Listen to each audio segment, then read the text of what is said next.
Hey everybody, Kara Castronova here. Not in Washington, D.C. today, but in New York City. Obviously, normally you see me outside the White House, but President Trump is coming to New York City tomorrow. Actually, he is flying in tonight to address the United Nations General Assembly. Many world leaders are gathered here in New York right now, so I'm here to cover the United Nations this week. President Trump, like I mentioned, will be speaking tomorrow about a vast number of subjects pertaining to everything going on in the world right now, from Israel and Gaza, and what is the solution? Is it a two-state solution? As of right now, the United States and Israel are boycotting a two-state solution, although many other countries around the world are fighting to recognize Palestine as a state. So we could talk to some New Yorkers, see how they feel about that.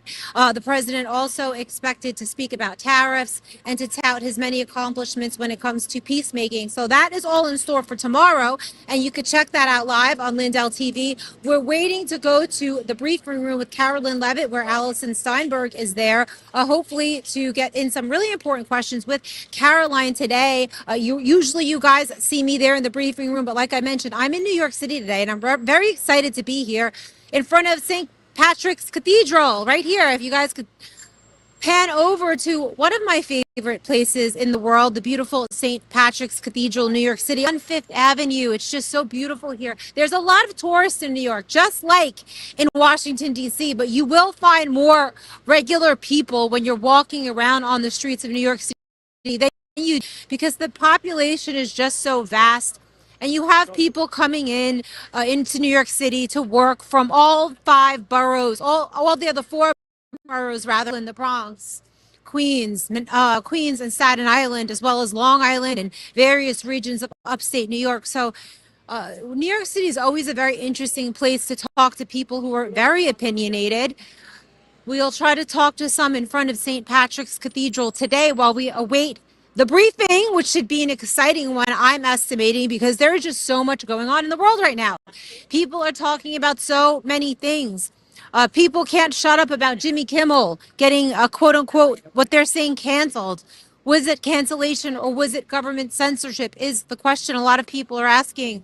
I think that ABC should be able to fire Jimmy Kimmel if they do so wish. Obviously, I don't believe in government coercion, but what I find to be hysterical is how little these mainstream media outlets and Democrats cared when people on the right were being censored for 5 years under the direct orders of the Biden administration, as was exposed in the Twitter files, as was exposed in the Biden v. Missouri case, that Joe Biden and his team of Gestapo, that would include Merrick Garland and others, literally quelling basically contacting social media companies and telling them specifically who to cancel. And that would include Mike Lindell. That would include Rudy Giuliani. It included myself.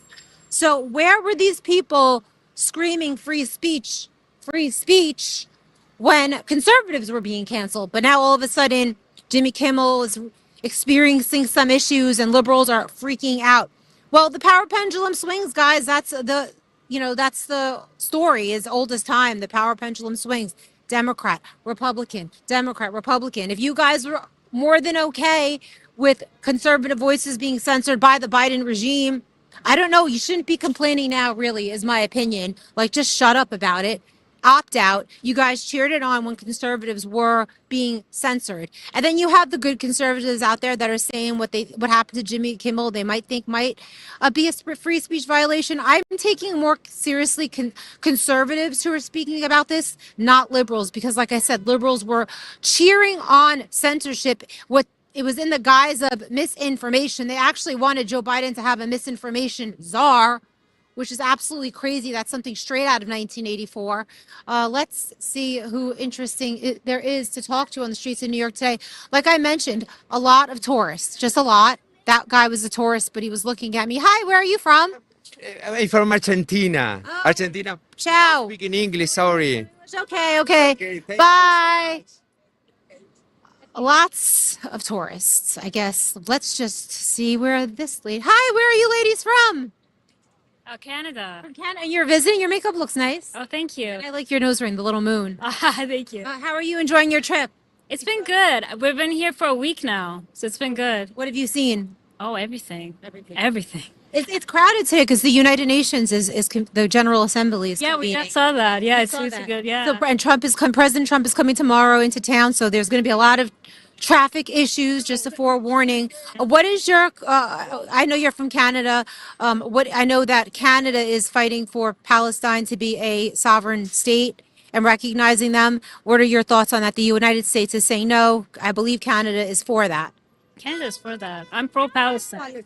So you think that Palestine should be recognized Of as? course, 100%. I have friends from there.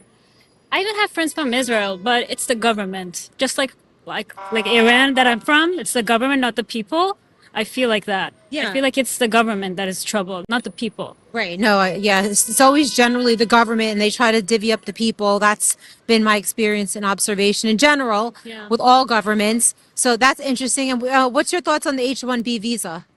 I have no idea about that. Well, how about this? I know you've heard about Jimmy Kimmel. What is your thoughts about Jimmy Kimmel getting canned from ABC? It's awful. Freedom of speech is over. It happened to the other one, Stephen Colbert, I think was his name. And now Jimmy Kimmel. Who's next? Saturday Night Live, Jimmy Fallon. Like, no more freedom of speech. You can't like say anything on Twitter, Instagram, or anything. I'm too scared. I was nervous during the Biden administration because a lot of people didn't know this because the mainstream media wasn't reporting on it, but they really started the censorship under Biden when they were screening everybody off of social media. Yeah. There was hundreds of thousands of people that lost accounts on social media that were speaking out against, I guess, what Biden was trying to do. And now the power pendulum swings. So censorship isn't good in general. But I just want to know, in Canada, were you aware that that was happening under Joe Biden? Yeah, we were. You were? So your news actually is real. Here in the United States, they were not reporting on it. So that's good to know. You're very informed. Thank Yeah, you. well, thank And have a great trip. You too. you. Thank you. Thank you you. so much. Bye. So that's interesting. She said that in Canada, they were actually reporting on Americans being censored. That's funny, right? Because here in the United States, I know all about it. There's something actually called the Trusted News Initiative. Robert Kennedy Jr. sued the Trusted News Initiative, which is basically a NGO. It is not involved with the government because the government has to hide behind these NGOs. And this misinformation, it was a misinformation organization where they would literally advise social media companies. This was all the big networks like BBC, like Fox News, like CNN, like MSNBC, getting together, their heads getting together at the top of every day, deciding what the news narrative would be. And they said to themselves, we obviously at CNN and Fox and BBC might be viewed as competitors, but they said, you know what, we have more in common than we do with these new blogs, these new alternate media sites like Lindell TV, like the Gateway Pundit, like the Real News, like Epoch Times, like podcasters like Joe Rogan. The mainstream media saw these people and still do as major threats because people are turning away from mainstream media. So they started an organization called the Trusted News Initiative, where they actually make up the news at the top of the day. And Robert Kennedy Jr. is suing these people. I'm not sure where that lawsuit stands right now, but I think we're coming up to the briefing. Gary, is it the briefing? 2 minute warning to go to the briefing. So we'll throw to that momentarily. But again, I'm here in New York City. We'll be at the UN tomorrow for President Trump's speech. He's scheduled to speak around 10 a.m. So obviously we will be bringing you that live. President Trump's tremendous speech from the UN. Stay tuned for more of DC Live and Karoline Leavitt in the press briefing at the White House right after this commercial break. Welcome to Vocal, the free speech social app that gives you a platform to amplify your voice. Speak freely, connect boldly, and be part of a growing movement for truth, faith, and freedom. Want to know what's happening right now? The Now Playing feature shows you exactly who's live and what's streaming in real time. Check out the show's feed, a non-stop lineup including Lindell TV News 24/7, shows and on-demand programming all in one place. Connect with your favorite host and never miss a show. Explore the featured page for quick access to Lindell TV's top shows. Follow your favorites and watch their newest content flow right into your feed. And when they go live on Vocal, you can join the live chat and be part of the action. Ask questions, share your thoughts, even help shape future shows. Stay informed on issues around securing our elections by following your state's Cause of America account. Join a group and connect on a deeper level, from faith and freedom to the future of our nation. Go to vocal.com or download the app today and be a part of the mission to save our country. To celebrate our newest launch, Rev 7, I'm bringing you an amazing introductory offer, plus an exclusive overstock sale that you're not going to want to miss. Rev 7 is our premium energy drink that tastes great and gives you energy all day with no jitters and no crashes. That's because there's no sugar and no caffeine. I'm so sure you're going to love Rev 7 that for a limited time you can try our 3-pack absolutely free. Or check out our Percale bed sheets. I can't believe I'm even going to say this. Every color, every style, every size, only $29.88. So go to mypillow.com or call the number on your screen. Use your promo code to save 20% on our Rev 7 12-pack. Good afternoon, everyone. Happy Monday. Good to see all of you here. I want to start with a preview of President Trump's very busy schedule for the week. Later this afternoon, the president will be making a major announcement focused on the childhood autism epidemic, alongside his top health advisors who are working to make America healthy again. This will be a powerful display of how the entire Trump administration is committed to addressing root causes of chronic conditions and diseases, embracing full transparency in government, and championing gold standard science. Tonight, the president will depart to New York City ahead of the 80th session of the United Nations General Assembly. He will be joined in New York City by the First Lady.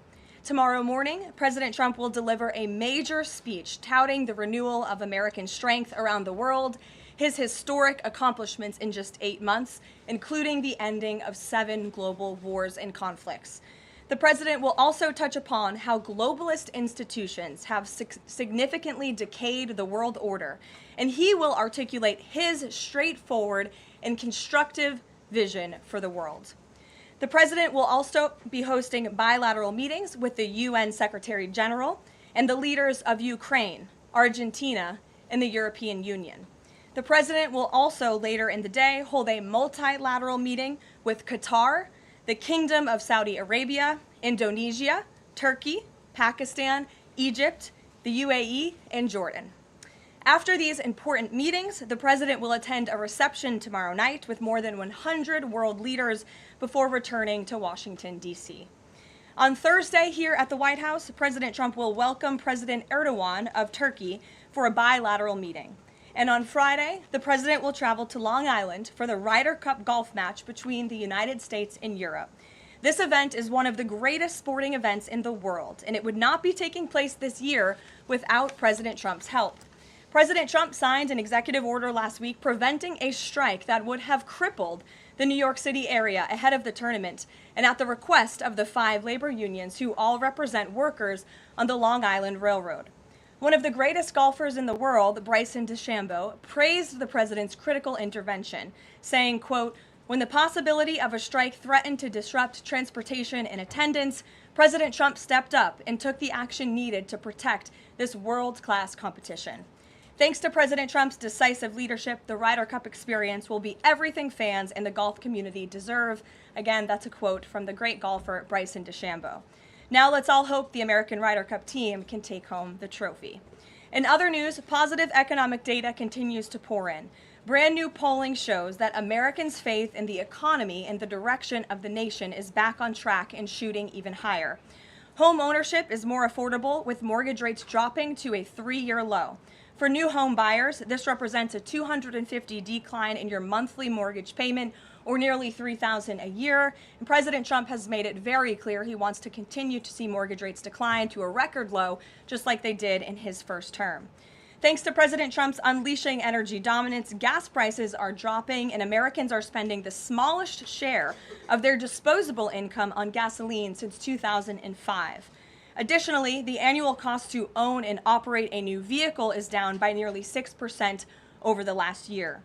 Americans are earning more and they are spending more than ever before.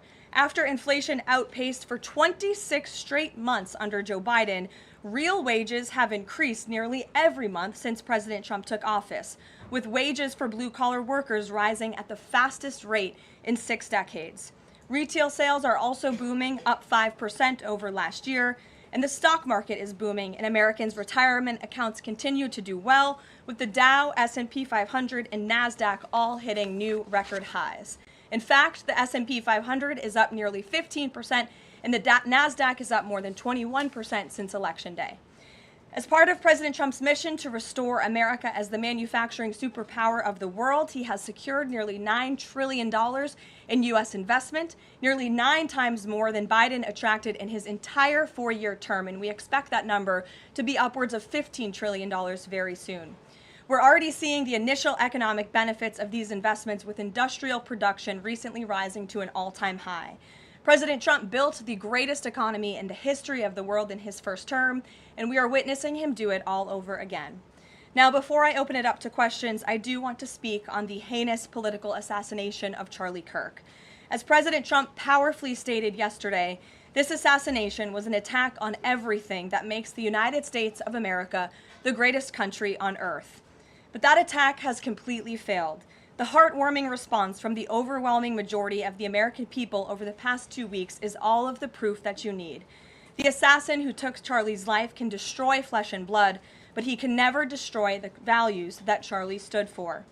All across the country, millions of Americans have prayed, hosted vigils, attended church services, became politically engaged for the first time, and honored the legacy of Charlie and the ideals he died speaking for. The beautiful memorial service attended by President Trump and 100,000 great Americans in State Farm Stadium yesterday was just the latest example. And Erica Kirk's mercy was one of the greatest acts of grace this world has ever seen. May God continue to watch over Erica and their beautiful children. Unfortunately, there have been some jarring exceptions to this unity. This past Friday, 58 House Democrats voted no, and 38 voted present on a resolution that simply stated, condemning in the strongest possible terms the assassination of Charles James Kirk and all forms of political violence. There were no strings attached to this vote. This was a simple gesture of human decency to denounce political violence. I wish I could say that this was only a fringe group, but 96 votes is nearly half of the entire House Democrat caucus. And they didn't just vote against this basic resolution condemning political violence. A number of those same Democrats took to the House floor to smear Charlie Kirk's name.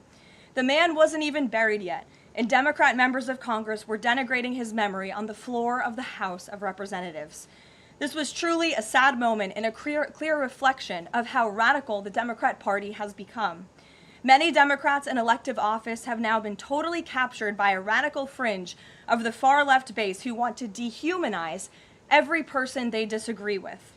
We must continue to call this wickedness out. It's the only way that our nation can heal. For too long, past leaders have offered platitudes while political violence has been allowed to fester and harm innocent Americans. There has been coordinated campaigns dating back years, spearheaded by radical left-wing organizations centered on dehumanizing, intimidating, doxing, and even attacking Americans whom they disagree with. These groups have radicalized impressionable individuals to foment violence. An attempted transgender assassin traveled to Justice Brett Kavanaugh's family home with plans to end his life. An attempted assassin came within an inch of ending President Trump's life in Butler, Pennsylvania, and on the campaign trail, another attempted assassin tried to kill the president at his golf club in Florida. A left-wing assassin shot United Healthcare CEO Brian Thompson right in the back in the heart of New York City. ICE agents are facing a more than 1,000% increase in assaults for simply doing their jobs. Violent radical left-wing mobs engaged in illegal behavior, targeted Jewish Americans, and shut down America's college campuses under the previous administration. Left-wing mobs burned down Tesla dealerships out of, quote, protest of Elon Musk and his policies. In May, a left-wing activist shouting "Free Palestine" murdered 2 innocent Israeli embassy staffers outside of the D.C. Jewish Museum here in Washington. These are just a few examples, prominent examples, of the growing left-wing political violence in our country. Enough is enough, and as President Trump has promised, he will directly address the dark sources funding and supporting this domestic terrorism to finally restore order in our country. The American people can expect further, very strong action on this very soon. Everyone, Republican, Democrat, everyone in between, we all deserve to live in a country where we do not have to fear for our lives simply for stating what we believe in. With that, I will take your question. In today's new media seat, we have Monica Page, who is the White House correspondent for Turning Point USA's news organization, on the front lines. Monica, thank you for being here. We're so sorry for the loss of Charlie. I know you work for him, you were very close to him, and we appreciate your being in the new media seat and also your commitment to covering the White House. You are here every day, just like the rest of everyone in this room. So why don't you kick us off today? Thank you so much, Karoline. I don't think you realize how much it means to me to be here in this seat, especially on behalf of Turning Point USA and Frontlines. We greatly appreciate it. We also greatly appreciate the outpouring of support and just the really kind words that we heard yesterday at the memorial service. That means more to us than I don't think anybody ever knows. And even the global support that we're seeing for Charlie has been overwhelming, and it doesn't go unnoticed. So thank you so much. I have 3 questions, if I may, on the horrific murder of Charlie Kirk. Government and local officials said that Antifa inscriptions were engraved in these bullet casings that killed Charlie Kirk. It appears to be a trend, especially after what we saw in the Annunciation Church shooting, Catholic Church shooting. Additionally, Stephen Miller recently commented on the rise in this kind of violence, saying there is a domestic terrorist movement growing in this country. The president is designating Antifa as a domestic terrorist organization.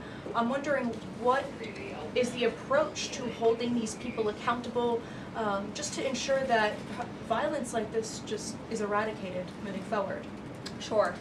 Well, Antifa is going to be designated a domestic terrorist organization. The president intends to sign that executive order very soon as it's drafted, as soon as today, later this afternoon. And this is something the president campaigned on, because we have seen a rise in violence perpetuated by Antifa radical people across this country who subscribe to this group. And unfortunately, it's gone widely uncovered by many in the legacy media. It also went completely ignored by the previous administration. Not anymore. Not only, as you mentioned, were the bullet casings subscribed with Antifa mottos, if you will, in the heinous assassination of Charlie, but there have also been more examples than I could read off for you here in this briefing room today of violence from Antifa. I will just read a few. In July 2025, several members of an Antifa cell ambushed and opened fire on officers at an ICE facility in Alvarado, Texas, shooting one officer in the neck.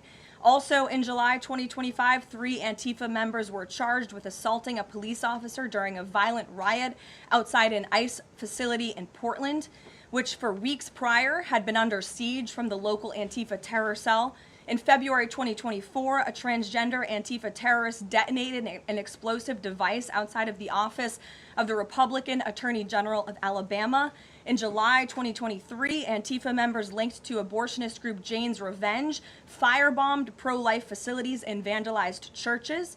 In January 2022, a suspected Antifa member was arrested for bringing a pipe bomb to a pro-Trump event. In January 2021, an Antifa supporter threatened to shoot police officers and Trump supporters outside of the Florida State Capitol building. Again, I could continue to list many more examples for those in the room who don't believe this is a serious threat to American safety and our national security, but this administration knows that it is. That's why the president will be signing this order.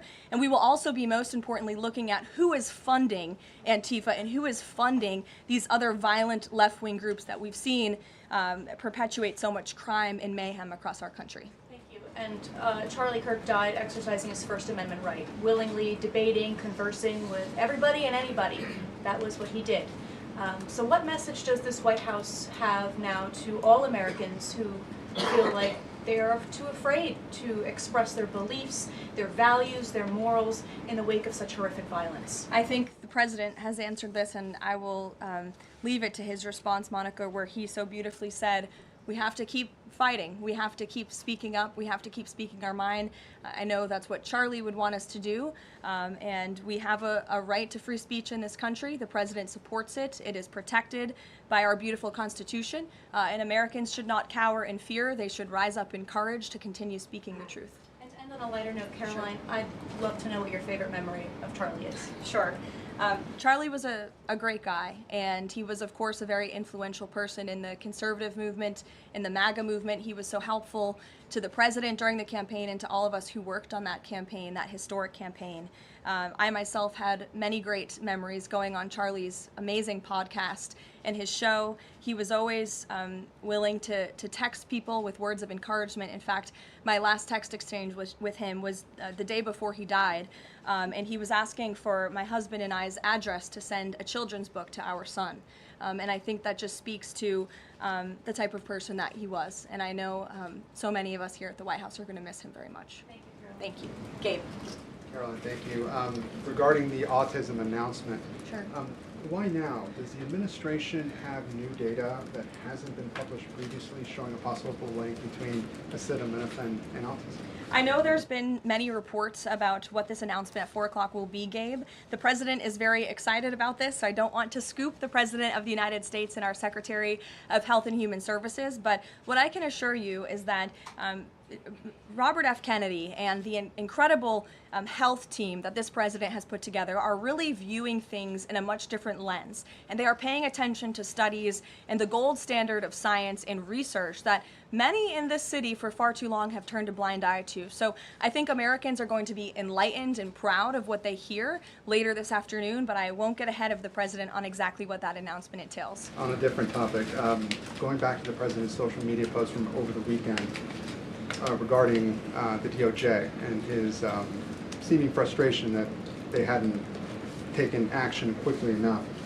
I want to point to something that the president said during his inaugural address. Never again will the immense power of the state be weaponized to persecute political opponents. We will not allow that to happen. Is the president going back on his promise? No. In fact, the president is fulfilling his promise to restore a Department of Justice that demands accountability. And it is not weaponizing the Department of Justice to demand accountability for those who weaponized the Department of Justice. And nobody knows what that looks like more than President Trump. We are not going to tolerate gaslighting from anyone in the media or from anyone on the other side who is trying to say that it's the president who is weaponizing the DOJ. It was Joe Biden and his attorney general who weaponized the DOJ. Joe Biden used this sacred American institution to go after his political opponent in the middle of an election year. And you look at people like Adam Schiff and like James Comey and like Letitia James, who the president is rightfully frustrated. He wants accountability for these corrupt fraudsters who abused their power, who abused their oath of office to target the former president and then candidate for the highest office in the land. And I think the president is reaffirmed in those frustrations and his hope for accountability by the millions and millions of people who reelected him to this office with a mandate to demand accountability. And the president has not been shy about this, Gabe. In fact, when he traveled to the Department of Justice earlier this year, all of you were there to cover it. He said, quote, "I demand a full and complete accountability for wrongs and abuses that have occurred. The American people gave a mandate to investigate and root the corruption out of our system," and that's what the president wants to see done. Caroline. Ed. On the autism issue again, there are reams of scientific research that suggests there's no clear link between autism and acetaminophen usage. You're suggesting today they may have new information on this. A lot of it, and this entire debate, has the potential to confuse women, especially pregnant women, about what to do. What do you say to those that say what you're doing today potentially just introduces more confusion into the debate? I think women for many years, in fact for decades, Ed, have been confused by the rapid increase in autism in this country, in the childhood epidemic that is chronic epidemic, disease epidemic that is plaguing America's youth. Women are confused about that and they want answers to that. And that's exactly what this administration is focused on finding. And before you jump to conclusions based on reports that the White House has not even confirmed, I would encourage everyone in this room to go into the 4 o'clock announcement with some critical thinking skills and with some open ears to actually listen to what the president and his team of outsiders have to say about this. And there will be a number of things that will be announced and discussed. And I think, I know as a mother myself, I speak, I believe, for many mothers across the country who really want answers to what is happening to our nation's children. So again, I won't get ahead of the president, but I think everyone in this room needs to tone down the judgment before you even hear what people are going to say. Sure. Thanks, Caroline. So too on the Holman investigation, I mean, can you just speak to, did the president ask the Justice Department to close the case, and does Holman have to return the $50,000? Well, Mr. Holman never took the $50,000 that you're referring to, so you should get your facts straight, number one. Number two, this was another example of the weaponization of the Biden Department of Justice against one of President Trump's strongest and most vocal supporters in the midst of a presidential campaign. You had FBI agents going undercover to try and entrap one of the president's top allies and supporters, someone who they knew very well would be taking a government position months later. Mr. Holman did absolutely nothing wrong, and even the President's Department of Justice, even Kash Patel's FBI, looked into this just to make sure. They had a number of different prosecutors and FBI agents who looked into this. They found zero evidence of illegal activity or criminal wrongdoing. In the White House and the President stand by Tom Homan 100% because he did absolutely nothing wrong, and he is a brave public servant who has done a phenomenal job in helping the President shut down the border. Mary. Thanks, Caroline. I have two questions on far-left violence. Sure. The first one, the president said yesterday that the bullet hit Charlie, but it was aimed at every one of us. Do you and your colleagues have a heightened sense of fear following this shooting and this far-left violence we're seeing across the country? I certainly think there's a heightened sense of awareness by conservatives across the country, by all of us here at the White House. Again, as I said to Monica, many of us were personal friends with Charlie and had involvement with Turning Point before we came and served our government in this way. So certainly it's a very shocking incident, and I think, you know, it's very unfortunate that those of us who work in this movement have to think about violence just for speaking our minds and for supporting President Trump. And as a follow-up on that, I asked the president last night on Air Force One about this pattern of transgender violence we're seeing. You know, Charlie's killer lived with his boyfriend who identifies as transgender, and then we had the Annunciation shooting, the Covenant shooting, all of these incidents.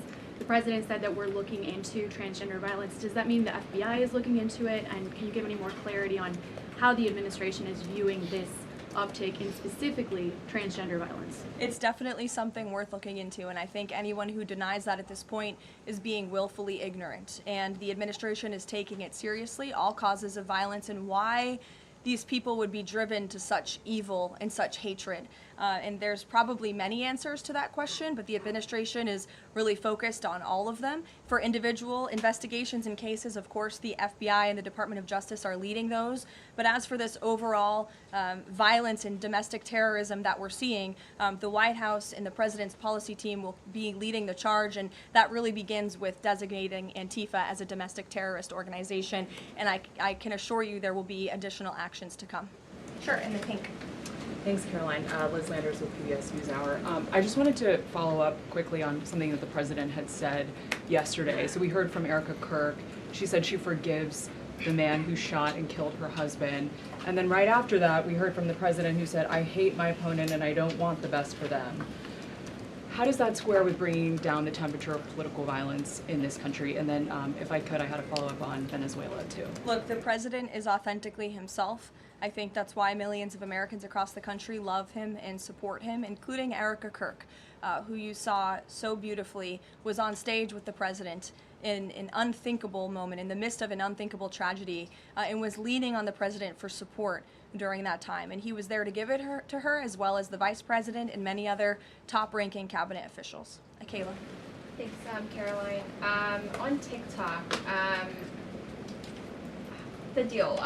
How much is the deal? And if you can't give an exact number to how much the deal is, when can we expect to learn how much the deal is being valued at? And then separately, who are the members involved in the deal? Like, can you share any more details there? So I don't have a specific number for you, nor am I going to confirm the specific individuals and entities in the deal, Kayla, but I do have several details I'm happy to run through for all of you, and the president will be signing the deal, the official deal, later this week at some point. Under the terms of this deal, TikTok will be owned by a majority of American investors and controlled by a board of directors with extensive national security and cybersecurity credentials. In partnership with the U.S. government, Oracle will serve as TikTok's trusted security provider, and they will independently monitor the safety and data security of all U.S. user data on TikTok's platform. Americans' data will be stored securely in the United States without access from China. All U.S. user data will be stored on servers operated by Oracle in the United States, protected from surveillance or interference by foreign adversaries. And the algorithm, I know this is a question many of you have had, will be secured, retrained, and operated in the United States outside of ByteDance's control. And TikTok will remain globally interoperable, meaning TikTok users in the US will be able to see videos posted by users in other countries and vice versa. While I don't have a number on the specific deal, we do expect that thanks to the president's leadership and the securement of this historic deal, businesses using TikTok will generate as much as $178 billion in economic activity within the US over the next 4 years. So this is great news, not just for the millions of American youth who use TikTok. Their data will be safe and secure with this new deal. They'll continue to use this very fun app. But it's also great news for all of the small business owners who have really been able to make a living off of the use of TikTok as well. And if I could just get one more as it relates to China, on crop prices with farmers, as there's still no official trade deal with China, farmers are getting a little bit antsy navigating, prices being weak and not strong. How is the administration, thinking about farmers right now? Is there anything we can expect to see from the administration on, sort of bailing farmers out should prices continue to not work in their favor? Well, the administration is completely understands the anxiety of farmers. We're very much aware of this issue. It has been a part of our discussions, the trade team's discussions with their Chinese counterparts. As for any specific actions, I don't have any news on that for you today, but I can fully assure you the entire National Economic Council in this building, as well as our Secretary of Agriculture, Brooke Rollins, have been talking with the trade team about this. There's been many meetings on this, and they are on the ball, but I don't have anything specific for you today. Sure, Selena. Thanks, Caroline. But the case against Letitia James was extensively investigated for 5 months, and President Trump's handpicked Attorney General Eric Siebert could not find any evidence that he committed a crime. So is the president saying here it doesn't matter if there's a crime, he just wants his political enemies to be charged? Well, let me just walk you through Letitia James. Letitia James completely abused her oath of office. Letitia James was actively and openly engaged in lawfare. You talk about weaponizing the Department of Justice. What was Letitia James's campaign slogan? It was prosecute Donald Trump. She was saying she was going to prosecute Donald Trump before she even knew if Donald Trump committed a crime, which of course we did not.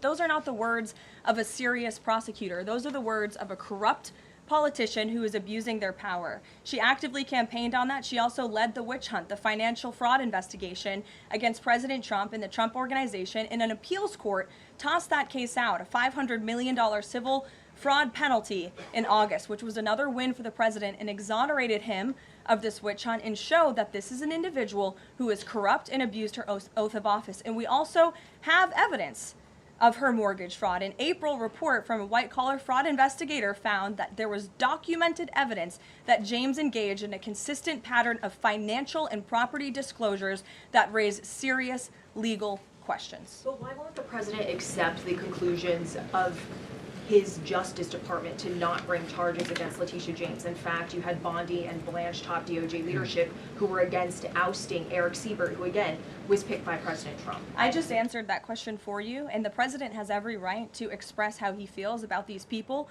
who literally campaigned on trying to put him in jail, who literally tried to ruin his life and ruin his businesses, and he wants to see accountability for those who abuse their office and abuse their power. And Letitia James absolutely did that, whether you want to admit it or not. Is that not retribution, though? Jeff, it's accountability. Thanks, Jeff. Caroline. 2 foreign policy questions. President Putin has offered President Trump a 1-year extension of the most recent treaty limiting nuclear weapons. Does the White House have a reaction to that? Does the president want to accept that offer? And then one separate issue, just generally, what is the president's response or reaction to the number of countries this week who are planning to or have recognized a Palestinian state? Two great questions, Jeff. To your first question about Russia, the president is aware of this offer extended by President Putin, and I'll let him comment on it later. I think it sounds pretty good, but he wants to make some comments on that himself, and I will let him do that. As for all of these Western nations that are recognizing a Palestinian state, the president has been very clear. He disagrees with this decision. He spoke about that in the UK, standing right next to his friend, Prime Minister Starmer, and he feels this does not do anything to release the hostages, which is the primary goal right now in Gaza, does nothing to end this conflict and bring this war to a close. And frankly, he believes it's a reward to Hamas. So he believes these decisions are just more talk and not enough action from some of our friends and allies. And I think you'll hear him talk about that tomorrow at the UN. Kristen. Thanks, Karoline. Just going back to this Letitia James story.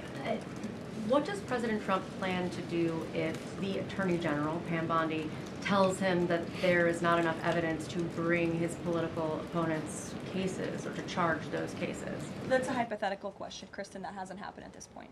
But we did see one U.S. attorney not be able to find enough evidence, and now they no longer have a job. Is that something that you would consider? Look, the president stands with Pam Bondi 100%. He made that clear this weekend. He answered questions from all of you last night on Air Force One. He said the same, and that's how he feels at this moment in time. Just one more thing on the Attorney General with Pam Bondi.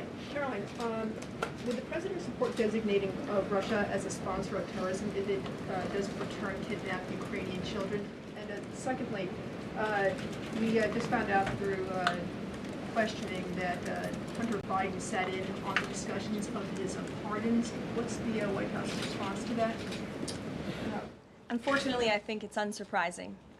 And it's also very telling that one of the only pardons Joe Biden signed on his way out the door was the pardon of his son. Everything else was signed with an auto pen, but that one was clearly his own signature. To your first question about Russia, I have no news to share with you on that. Sure, in the yellow. According to media reports, Maduro has sent a letter to President Trump, but President Trump avoided saying whether he has read it. Did he receive it? We have seen this letter.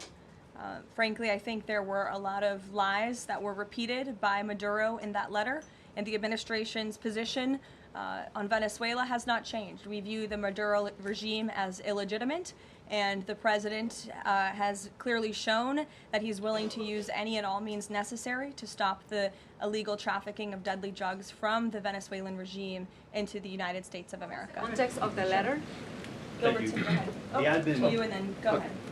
Sure. Thank you, Caroline. Whitline with Borderhawk News. The admin has openly discussed taking legal action against officials in sanctuary jurisdictions. Just this last weekend, we saw Mayor of Evanston, Daniel Bliss, rioting and protesting outside of an ICE facility near Chicago. Are there plans to start arresting sanctuary mayors or governors going forwards?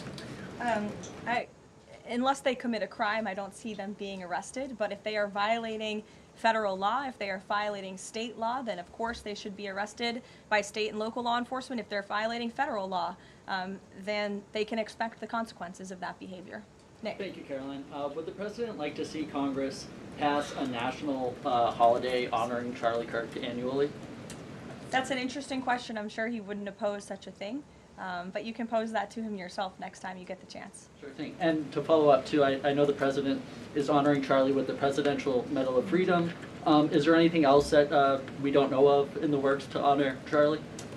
Not at this time, but we do look forward to that Medal of Freedom ceremony very soon. Daniel. Thanks, Caroline. This past Friday, Adam Schiff, Tim Kaine, they introduced a resolution on Capitol Hill aimed at stopping the successful kinetic strikes against narco-terrorists in the Caribbean Sea. What does a move like this, what type of message does it send to families, specifically families who have suffered at the hands of deadly narco drugs like these?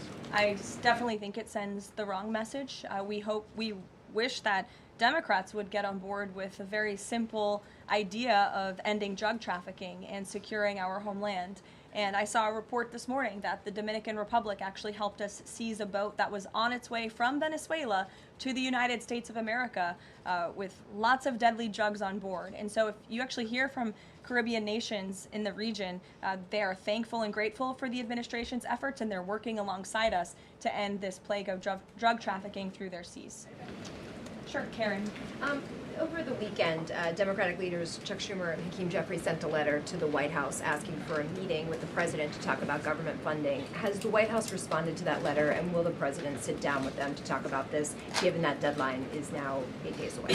Discussions are ongoing with both Republican and Democratic members of Capitol Hill.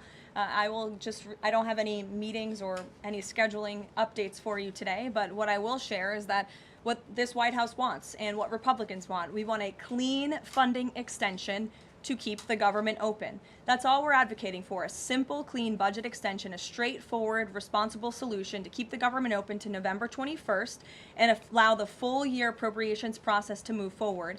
And I will add, this is the same budget that the Democrats approved 6 months ago, just adjusted for inflation. And unfortunately, all of a sudden now, they want to shut down the government. And if the government is shut down, it's only going to, it will be the fault of the Democrats, and it will only hurt the most vulnerable in our country, our seniors, our veterans, our military families, and increasing security for members of Congress, which is something this White House and the administration supports. And if you look back at the statements made by Chuck Schumer and Hakeem Jeffries in the past, they too have advocated against a shutdown and for keeping the government open. Democrat Chuck Schumer himself said a shutdown would mean chaos and pain and needless heartache for the American people. He said once, avoiding a shutdown is very good news for the country, for our veterans, for parents and children, for farmers, and for small businesses. Hakeem Jeffries also said it's about the harm. Families will be hurt if there is a government shutdown. Farmers will be hurt. Holiday travel will be impacted. Democrats clearly know what the right thing to do is here. It's to join with Republicans to pass this clean funding extension. That's what the White House and the president wants. And with that, we will see you all at 4 o'clock for this big announcement later on. Thanks, guys.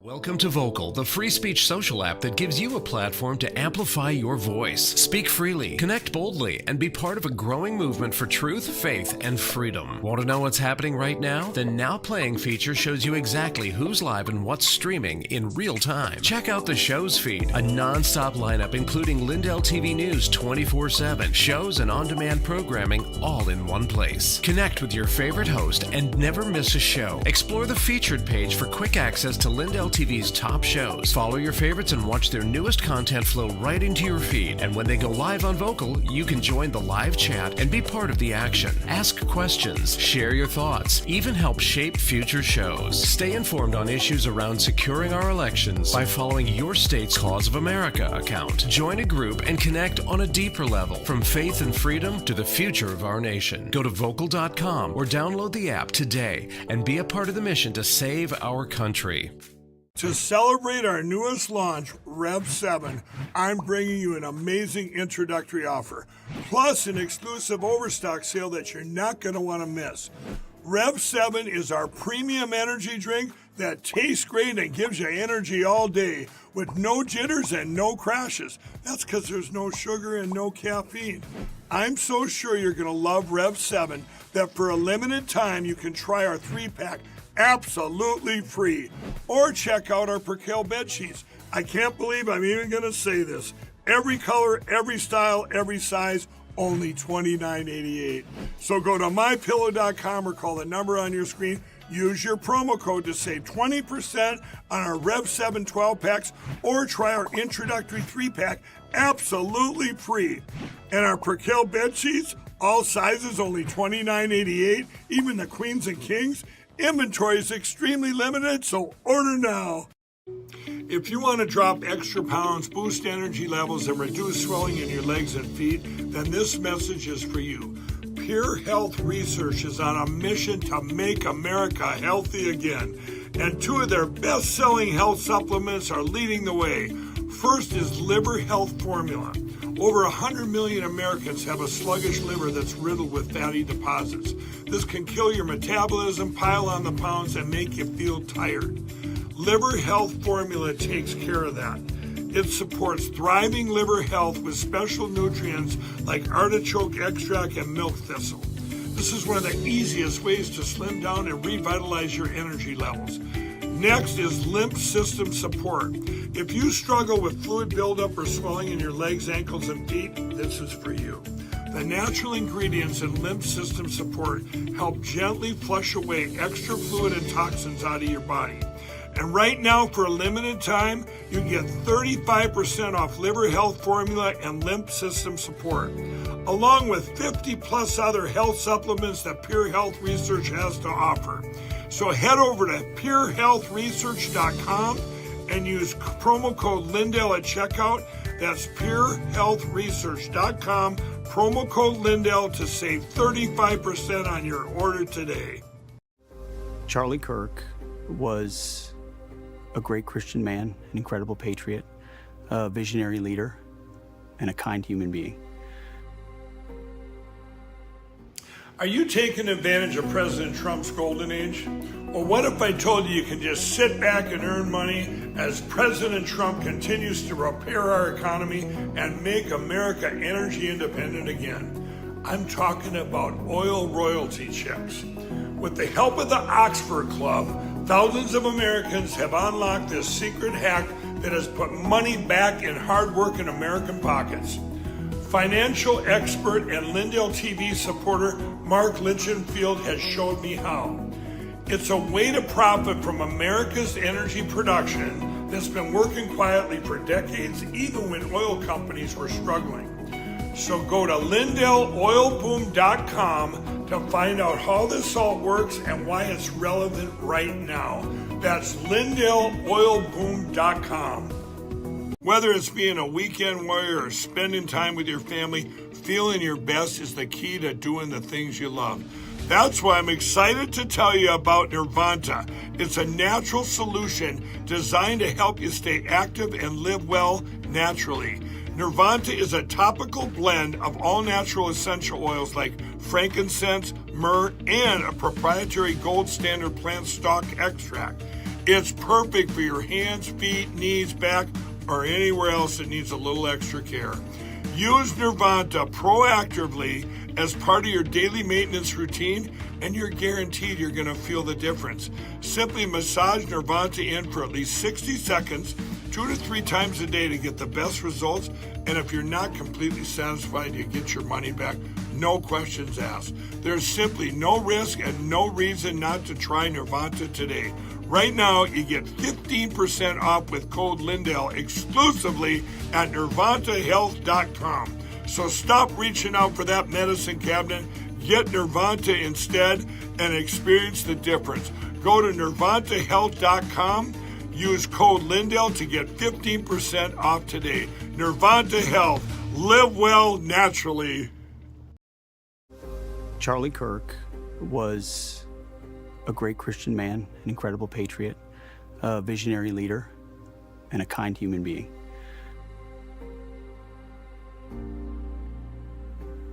He started out as the leader of a political movement, and he ended as the leader of a Christian movement, a revival. I think through eternity be remembered as our generation's maybe greatest evangelist. I was in touch with Charlie just about every single day, going back many, many years. The last time I heard from him was the day before he was assassinated.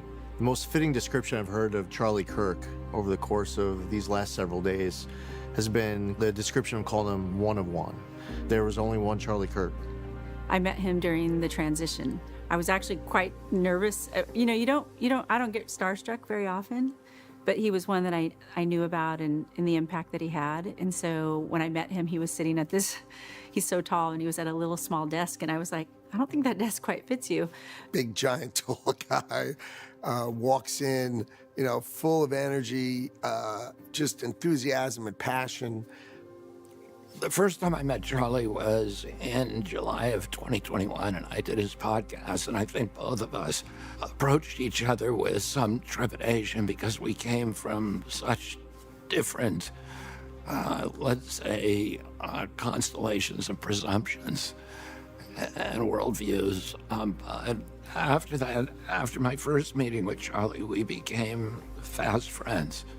I knew Charlie from almost the beginning of his efforts, and he said, we're going to do something with young people that no one says can be done. no matter where the political curve was. Republicans in, Republicans out, Trump in, Trump out. Charlie was always building.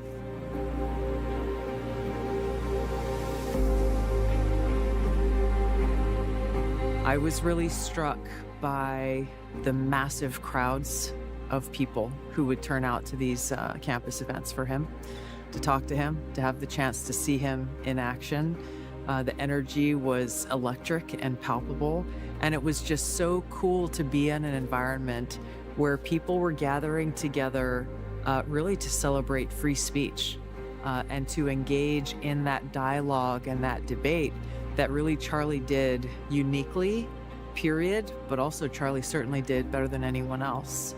Charlie was showing up, challenging other people to come and to debate him on ideas, to be able to engage substantively. His mission was to exercise our First Amendment rights, celebrate and defend free speech, even if it's speech that you don't like or that you disagree with.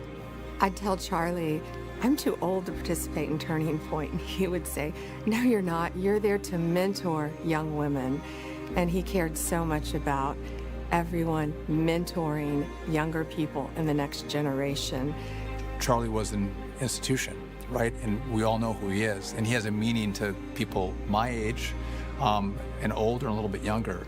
What was key about Charlie was that he was a really good judge of character and a really good judge of people. I want to be remembered for courage for my faith.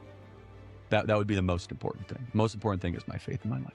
The work he was doing really reminded me of Matthew chapter 9, when they say that the harvest is plentiful, but the workers are few. But Charlie was in the vineyard every day, making sure that the workers were plentiful to meet the moment.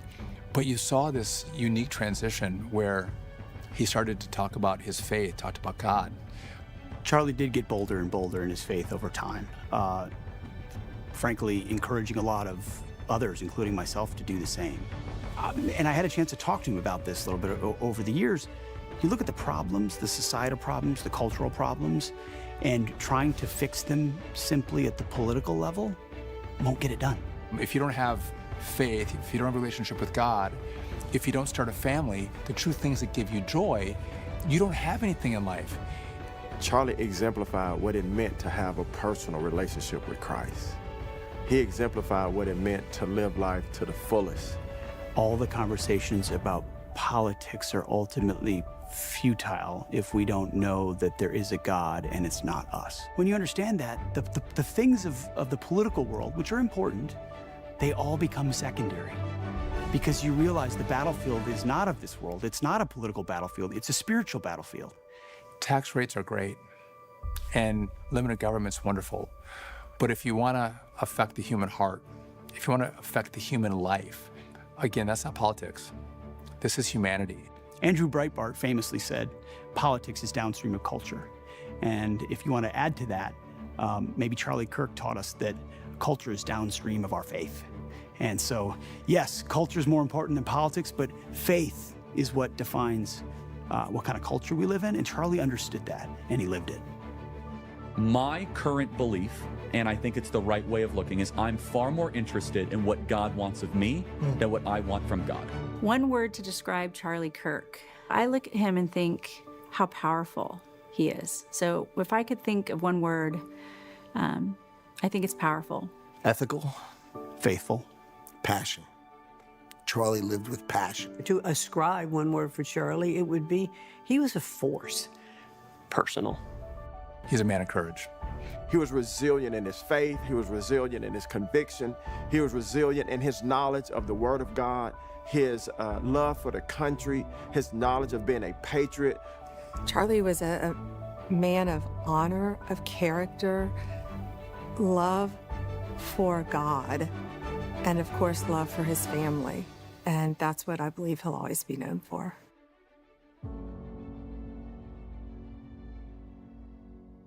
Well, to Charlie, I would say on this side of eternity, thank you for answering the call. And as a believer, I will see him again. For many of us in this country, we'll know we'll see him again. But I want to say thank you. Thank you for what you've done for so many of our young people. Well, first of all, I would just express enormous gratitude. What you allowed God to unleash in our country, you were a really, really important vessel. You ran hard.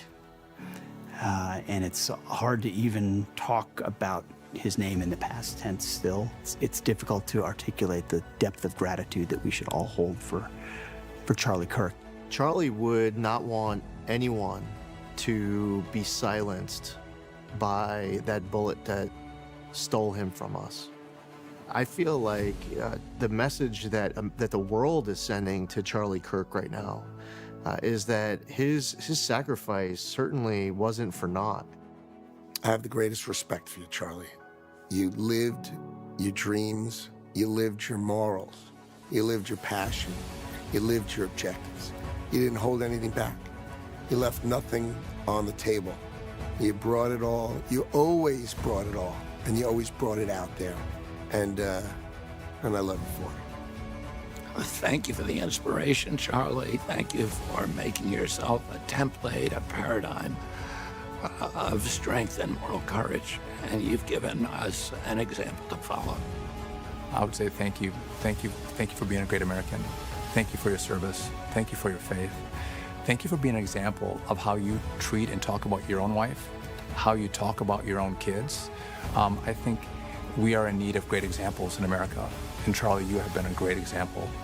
We know that Charlie is now in the arms and the loving embrace of Jesus Christ, who he dedicated his life to.